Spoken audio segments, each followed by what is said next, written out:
तो दोस्तों अभी हम लोग जो अंग्रेजों की शासनकाल में जो कंपनीज रूल था, जो पीरियड कहते हैं 1773 से 1858, जो रेगुलेटिंग एक्ट ऑफ 1773 से जो सिपाही विद्रोह हुआ था, सिपाही मुटिनी, वहां तक जो कंपनी का शासन चल रहा था भारत में, उस पीरियड की स्टडी करेंगे। जितने इंपॉर्टेंट एक्ट्स थे वो स्टडी करेंगे। सबसे पहले हम रेगुलेटिंग एक्ट ऑफ 1773, जो उस एक्ट था, रेगुलेटिंग एक्ट ऑफ 1773, उसको जानेंगे यहाँ पे।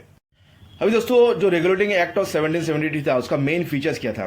This act was of great constitution importance. ये बहुत मैंने संविधानिक इसका अगर महत्व देखें, बहुत काफी सारा इसका महत्व है, क्योंकि ये जो पहला एक कदम था अंग्रेजों का कि वो डायरेक्टली जो भारत की जो एडमिनिस्ट्रेशन है उसका उसको रेगुलेट करे, उसको कंट्रोल करे।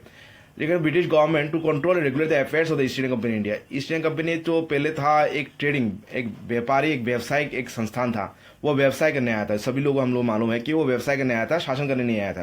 लेकिन धीरे धीरे सर्कमस्टेंस ऐसा हो गया था कि वो देश में शासन करने के लिए सोचने लगा।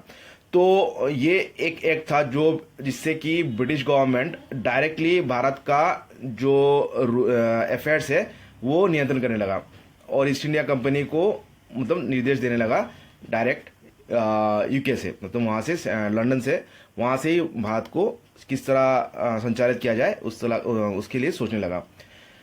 It recognize for the first time the political and administrative function of the company. तो कंपनी का जो ट्रेडिंग राइट्स के साथ साथ उसका राजनीतिक और प्रशासनिक जो फंक्शंस है उसको स्वीकृति दिया गया। ये रेगुलेटिंग एक्ट ही था फर्स्ट टाइम अंग्रेजों को, ईस्ट इंडिया कंपनी को ये पॉलिटिकल और एडमिनिस्ट्रेटिव फंक्शंस का स्वीकृति दिया गया। और लास्ट जो it led the foundation of central administration India. जो भारत का जो एडमिनिस्ट्रेशन है वो एक केंद्रीकरण, उसका केंद्रीकरण किया, मतलब सेंट्रलाइजेशन किया गया। केंद्रीकरण किस तरह, डायरेक्टली जो ब्रिटिश गवर्नमेंट है वो भारत की शासन को, पूरा देश की शासन को संभालेगा।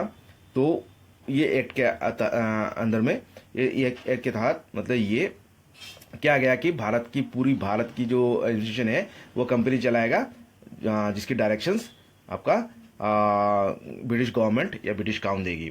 तो ये था रेगुलेटिंग एक्ट ऑफ 1773। इसके मेन फीचर्स हम लोग नेक्स्ट क्लास में डिस्कस करेंगे।